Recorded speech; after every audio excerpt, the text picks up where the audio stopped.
புத்தி கேட்டு போச்சு இல்லம்மா. அதாவது கைக்குறி பாக்குறதுக்கு குறைச்சிய கூட்டிட்டு வந்துருக்கிறேன் நான். எனக்கு வேலை பண்றதுல கூட்டிட்டு வந்துருக்கேன்.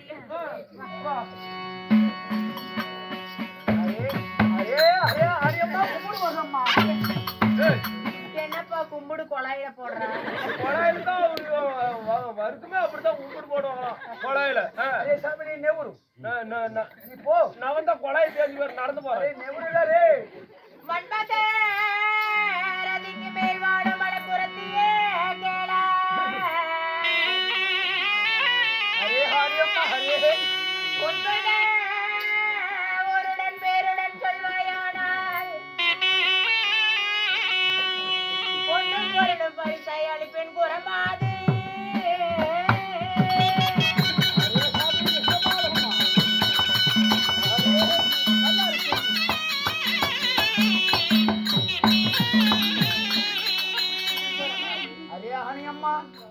என்னை தேடி வந்திருக்கிற மனசுல ரொம்ப கஷ்டம். உண்பத ஊருட பேருடன் சொன்னீனா என் மனசுல இருக்கிற பாரம் தீர்ந்துச்சுன்னா என்னால முடிஞ்ச பொண்ணும் பொருளும் உனக்கு பரிசு. அதுக்கு தானே நான் கூதிய பார்க்க வந்திருக்கிறேம்மா. கூதி எல்லாம் பார்க்க வேண்டாம், குறி மட்டும் பாருங்க. அவகிட்ட இருக்கிறத உங்ககிட்ட உங்ககிட்ட இருக்கிறத அவகிட்ட அதை வர என்ன புதுசா வர போய் பாக்காத பாக்குற போடா. அரே சாமி ஒரு பாய் ஒண்ணு போட்டு உட்காரலாமா? சத்த நேரம் உட்காரலாமா? வயசாயிருச்சு, காடு வலிக்குது. அரே சாமி போடுப்பா எடுத்து. அரே சாமி என்ன சாமி உனக்கு கை ரேகை அழிஞ்சிருக்குது, கைவேலை அதிகம். அரே சாமி கைவேலை பண்ணுது, கை சரி ஓடுறே சாமான் கழுவுறது கழுவுறப்பா. வீட்டு வேலையை செஞ்சு செஞ்சு கை ரேகை அழிஞ்சிருக்கும். அத்தானே கேட்டேன். எங்கடா புது பாயே கொண்டு வந்து போடுறோம். அந்த பாய் தான் ஒரு செடி ஆகிடுது. இதுல படுத்துங்க நிலைமை என்ன செடியா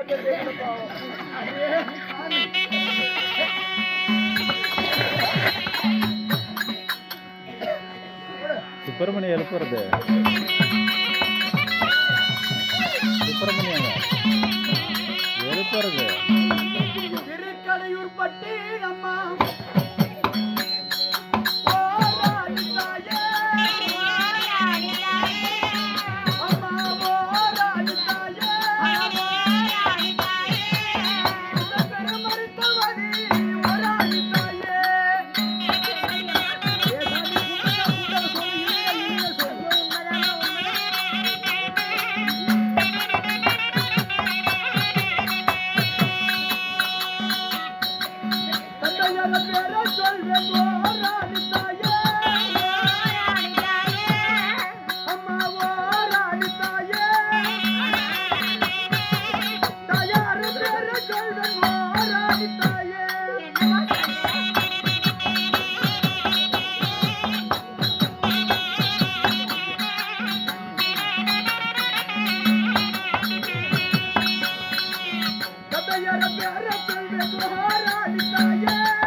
உங்களுடைய நாடோ திருக்கடையூர் பட்டினம்.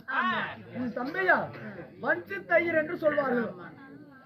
உன் தாயாகப்பட்டவள் பரிச்சித்ரா என்று சொல்லலாம். ஐயோ உண்மைதாமா? அரே சாமி புண்டன புண்டன சொல்லி இல்லையா? ஐயோ புண்டைன்லாம் சொல்ல முடியாதுமா, உண்மைதான். அரே சாமி உண்டா இல்லையா? உண்மைதானம்மா. உன்னுடைய பெயரோ ஞானச்சவுந்தலா என்று சொல்லக்கூடிய தாங்களுடைய பெயரோ மருத்தாவதி. ஆமாம்மா. உன் கணவரோ மிருகண்டையர்.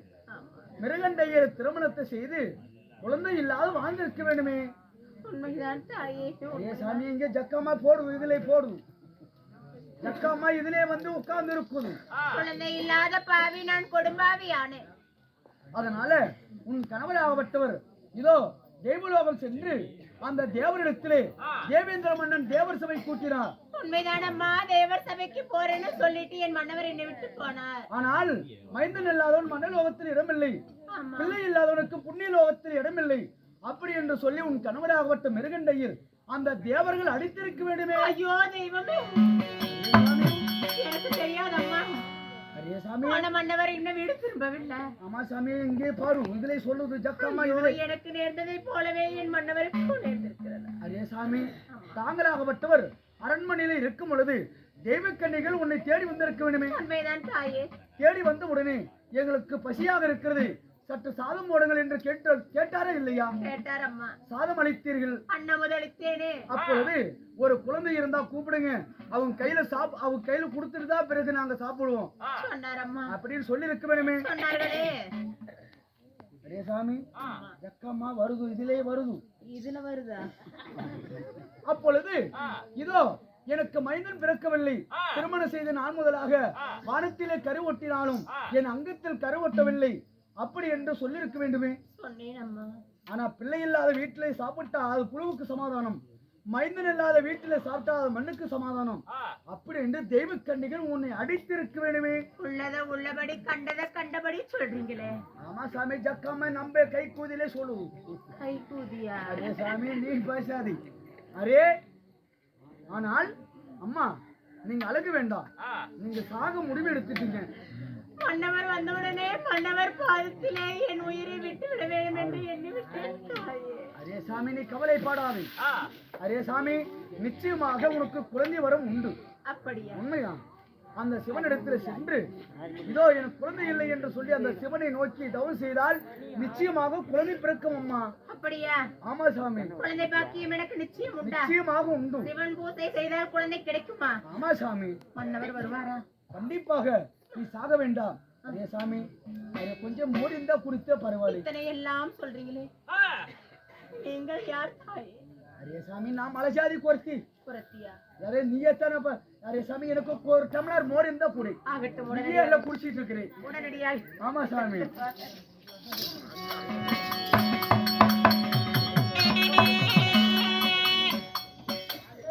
ஆனால் இப்பொழுது மோரை கேட்ட உடனே மருத்தாவதி அரண்மனைக்கு சென்றிருக்கா. அவ வரத்துக்குள்ள நாம செல்ல வேண்டும் அல்லவா? போய் வரட்டுமா?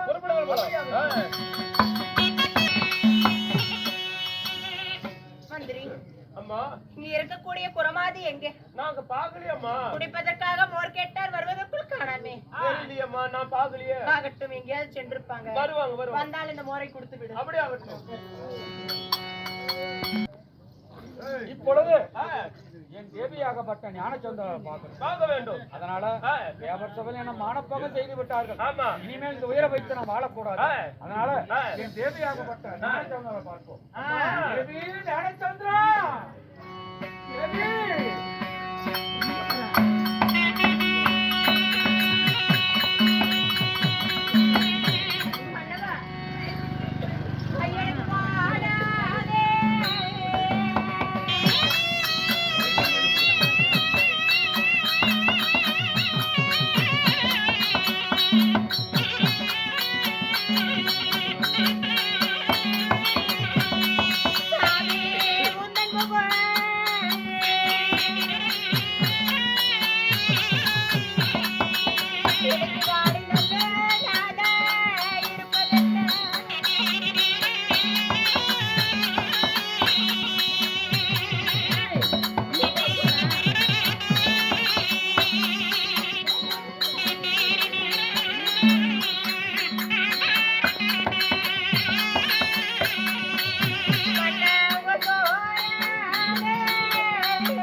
பாவப்பட்ட சாமி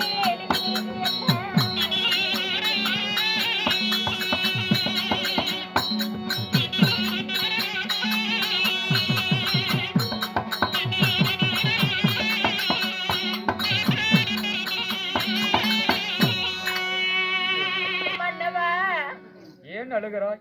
தேவர் சபைக்கு போய் வரம் வாங்கிட்டு வரேன்னு சொன்னீங்களே, வாடாத திருமுகம் வாடி இருக்குது, சோறாத திருமுகம் சோர்ந்து இருக்குது, ஹரிராமம் அழிஞ்சிருக்குது.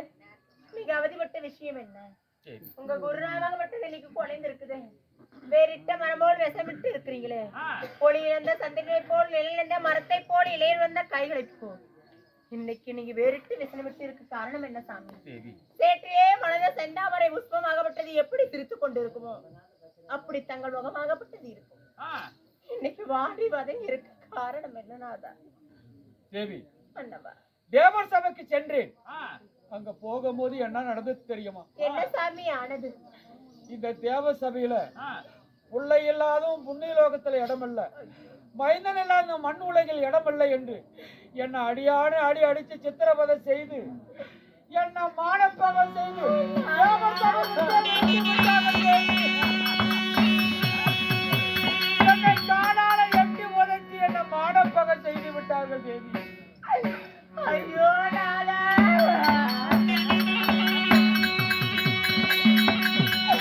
தேவர் சபையிலே உங்களுக்கு இப்படி ஒரு இடுக்கென்றால் என் முகத்தை பார்த்தீர்களா? உன்னுடைய முகம் கவலையோடு இருக்க காரணம் என்ன தேவி? உனக்கு என்ன நடந்தது? ஏது நடந்தது? சொல்லுங்க, என்ன நடந்தது? வானலோகத்து தெய்வ கன்னிகள் பூலோகம் வந்தார்கள் நூலேணி மார்க்கம் மூலமாக. சரி, பூலோகத்தை சுற்றி பார்த்து அவங்களுக்கு ஒரே பசி. நம்ம மாளிகையை தேடி வந்த உடனே குடிப்பதற்கு கூழோ கஞ்சோ இருந்தா கொடுங்கன்னு கேட்டாங்க. சரி, உங்க வார்த்தைக்கு இணங்க ஆண்டி முதல் அச்சனர் தோட்டி முதல் தொண்டமான் வரை யாராவது வந்து கேட்டா இல்லை என்று சொல்லாமல் இருப்பதை கொடுத்து விடுன்னு சொன்னீங்க. உண்மைதான்.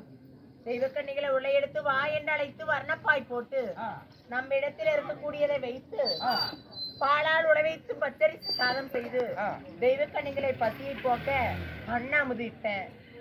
வீட்டிலே சிறு குழந்தைகள் ஏதாவது இருந்தால் கூப்பிடு, தெய்வ கண்ணிகளோட பழக்க வழக்கம் ஒரு பிடி சாதத்தை குழந்தைகிட்ட கொடுத்துட்டு தான் நாங்க சாப்பிடுவோம்னு சொன்னாங்க. குழந்தைகள் எதுவும் இல்லை என்று சொன்னேன். இருந்தாலும் பரவாயில்ல, உன் வயிற்றிலே பிறந்த குழந்தையை கூப்பிடுன்னு கேட்டாங்க. எனக்கு குழந்தை பாக்கியமே இல்லை என்று சொன்னேன். 1 மாத காலம் 2 மாத காலமா வயிற்றுல கருவாகப்பட்ட தங்கி இருந்திருக்குதான்னு கேட்டாங்க. வானத்திலே கருவொட்டினால் இந்த பாவி அங்கத்திலே கருவொட்டவில்லை என்று சொன்னேன். கோவப்பட்ட அந்த தெய்வ கன்னிகள் மைந்தன் இல்லாத வீட்டிலே உணவு சாப்பிட்டால் மண்ணுக்கு சமம், புள்ள இல்லாத வீட்டுல உணவு சாப்பிட்டால் குழுவுக்கு சமம் என்று என்ன அடியான அடி அடித்து என்ன உதையான உதை உதைத்து 7 ஜென்மம் எடுத்தாலும் உனக்கு பிள்ளை இல்லாமல் போகட்டும் சாபத்தை கொடுத்து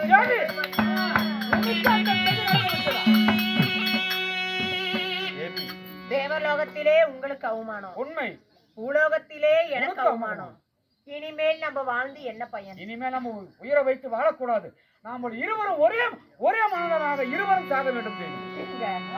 அவசரப்படாதீங்க சாமி. இனிமேல் நம்ம எதற்காக வாழ வேண்டும்? ஆண்களோட புத்தி அவசரத்திலே இருந்தால் தேவையில்லாத பிரச்சனையில போய் முடியும். அப்படி நான் வேறிட்டு விசன விட்டு இருக்கும் பொழுது ஒரு குறமாதாகப்பட்டவள் நம்மளோட சாலையை நோக்கி குறி சொல்ல வந்தாள். சரி, நீங்களோ சிவன் பக்தி உடையவர்கள். உண்மைதான். உன் மன்னவர் இப்படி இடுக்கல மாட்டிக்கிட்டாங்க. தெய்வ கன்னிகள் வந்து உன்னை சித்திரவதை செய்தாங்க. குழந்தை இல்லாத பாவி என்று உன்னை பூலோகத்து மக்கள் எல்லாம் எண்ணி நகைக்கிறாங்க, எளினம் பேசுறாங்க. அதனால சிவபெருமானை நோக்கி நீங்க பூஜை செய்தால் உங்களுக்கு கண்டிப்பா அந்த கைலங்கிரிநாதன் வெள்ளிங்கிரிநாதன் உங்களுக்கு பிள்ளை பாக்கியம் தருவோம்னு சொல்லி இருக்கிறாங்க. 60க்கு 60 குறுக்கு 20 ஆக மொத்தம் 80 வருடம் ஆகிவிட்டது. இனிமே நமக்கு பிள்ளை பாக்கியம் கிடைக்குமா? குழந்தை பாக்கியமே இனிமேல் கிடைக்காது தேவி. அந்த எண்ணத்தை விட்டு விடுங்க. இந்த குறமாது சொன்ன பிரகாரம் வெள்ளிங்கிரி ஆண்டவனை நோக்கி கடூர தவம் இருந்தால் குழந்தை பாக்கியம் உண்டு. விரத்தை நீங்க இருக்கிறீங்களா இல்ல உங்க மனைவியாகப்பட்ட அந்த வார்த்தை சொல்லாத.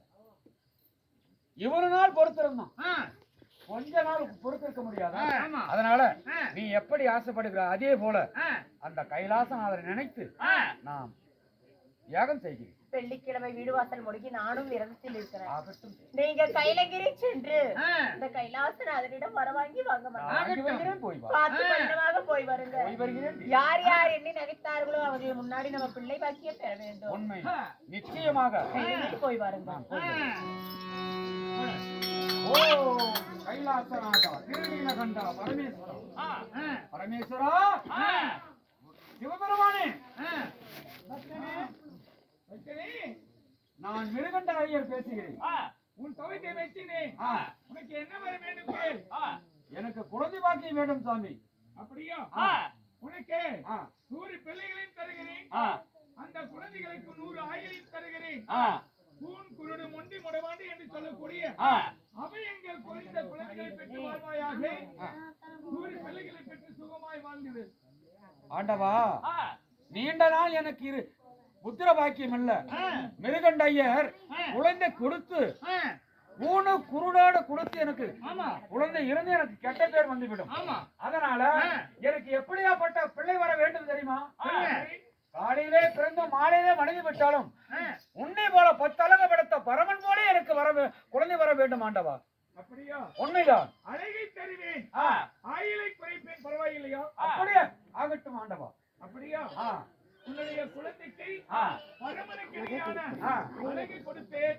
ஆயில் 16 ஆயில் மட்டுமே. அப்படியே ஆகட்டும் சிவபெருமானி. இதோ கனி தருகிறேன், குழந்தை உண்டாகும்.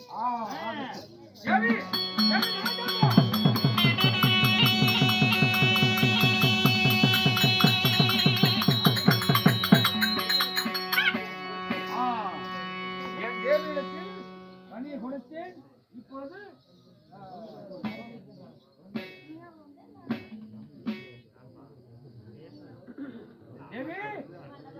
இதோ கனியை கொடுத்தேன், சாப்பிட்டு விட்டாயா?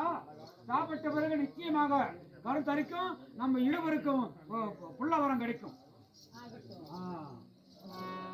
குழந்தை பொறுத்துக்கா கண்ணு.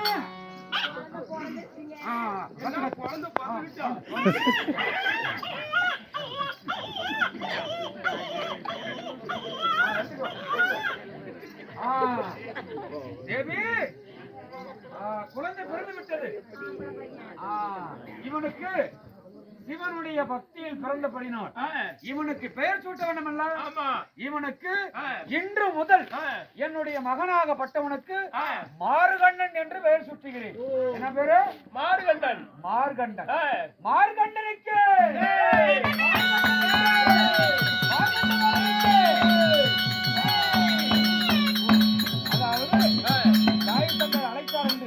என் மகனாகப்பட்ட மார்கனை அழைத்து வா, அவனை பாடசாலைக்கு அழைத்து வர.